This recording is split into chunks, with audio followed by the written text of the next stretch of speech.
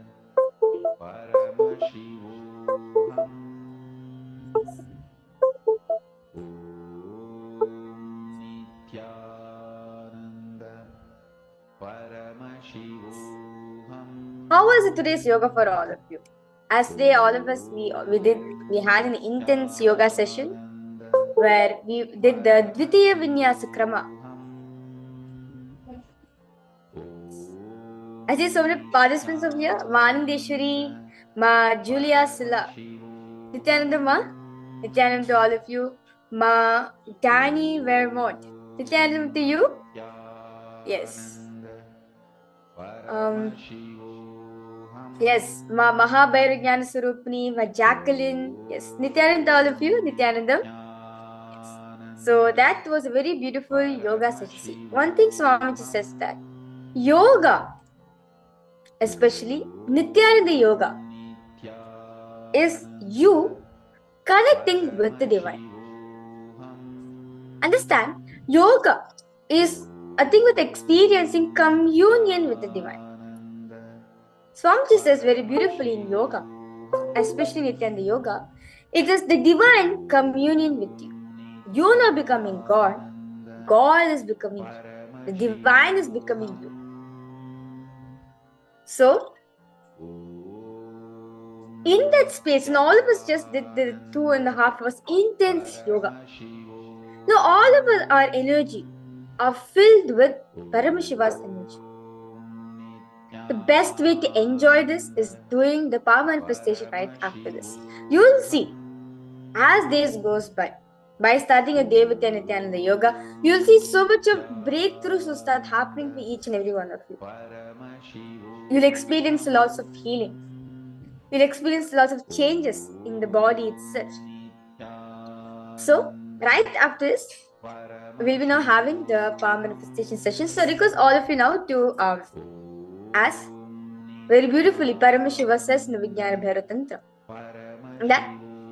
And also Swamiji also revealed the signs of power manifestation. That right after Nityananda Yoga, now all of us are soaked with so much of energy. So much of Paramashiva's energy is there within ourselves. To enjoy, to cherish this, best way to do is by doing the power manifestation right after this. So in this round, for all the participants will be manifesting the power of further reading as is the first power which Swamiji is given for all of us. Okay? And there's a first power which Paramashiva also speaks in the Vedas and Agamas. That once you experience oneness space, the first thing you experience intense oneness by experiencing everything around you. You'll be able to see everything around you. So now, let's enter into the Shastra Pramana, where Paramashiva says in the Vijnana Bhairatantra, Sutra 34, Dharana 11, Paramashiva says, Kapalantar manonyasa tishtanmilitalochanaha kramena manasodardhyat lakshaye lakshamuttamam. So, let's now understand the meaning of this beautiful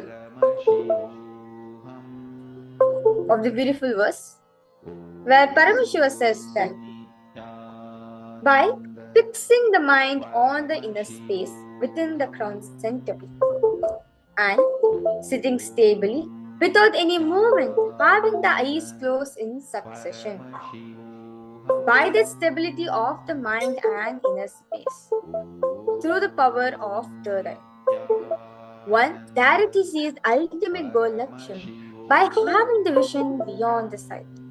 That reveals any object or place attaining the space of oneness with the source Paramashiva. Next is the Aptapramana. The experiences of our Vedic rishis, enlightened masters, incarnations, their experiences on the science of manifestation. Very beautifully, for the power of third eye. This Aptapramana is taken from the Srimad Bhagavad Gita, chapter 11, verse 8, where Bhagavan Shri Krishna says to Arjuna, Natu mam shakyase drashtum anenaiva svachakshusha divyam dadami te chakshuhu pashyame yogameshwaram.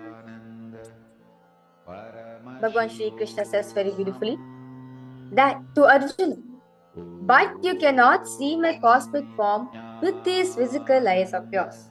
Therefore, I grant you the divine third eye vision. Behold my cosmic opulence. So he says, Bhagavan Shri Krishna says to Arjuna that with the third eye, Bhagavan Krishna says to Arjuna that now the eyes which you are having, these two eyes which you are having, you cannot see, behold the darshan of being. Therefore, I initiate you in the power of third eye, so that you can behold, see the cosmic form of me. Understand? The whole 11th chapter of the Bhagavad Gita, which contains the detailed description of Bhagavan Shri Krishna's cosmic form, is narrated by Arjuna as he sees Sri Krishna through his third eye. The next is the Atma Pramana, where Swamiji experiences this own. So Swamiji experienced the same power in his own life. When Swamiji was at the age of 12, Swamiji's own words, Swamiji says that the first experience that I was able to see everything around me, above me, the whole 360-degree vision, 10 directions below me and above. I realized not only I was able to see, I was able to feel and experience all of that as me. Swamiji felt the skin of the stone on which he was sitting and the skin of the body which he carried. Both carried him equally. In both, I exist equally. The air, the breeze, the setting sun, and the rising moon, the whole Arunachala hill, all the plants, bush, shrubs, trees, everything. Swamiji was able to experience all of that as the whole idea that the whole idea was something is inside and something is outside was completely dropped, lost. And the first thing Swamiji is able to see is that he was able to see the 10 direction, the whole 360-degree vision. The next moment itself, Swamiji realized, I am not just able to feel, but I am in one of them. I'm able to experience all of that as me. So, as now all of us are filled with as all of us are now filled with so much of energy, especially Paramashiva's energy within ourselves. So that requires all participants, let's get ready into the power manifestation. For all the participants, so the first question. So now request all of you to go ahead. Please wear your eye bands on. So request all participants, if you have your eye band, if you have an eye mask, that's wonderful. If you do not have an eye mask, I request all participants to have an opaque cloth, especially which is dark color, and you can use that as an eye band for all of you. Yes.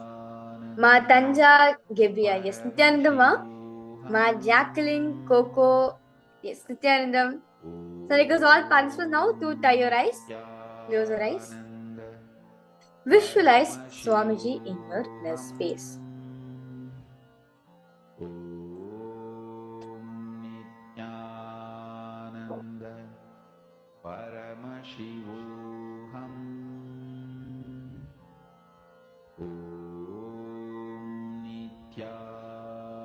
Visualize Swamiji in your inner space. Now slowly start chanting the Mahavakya.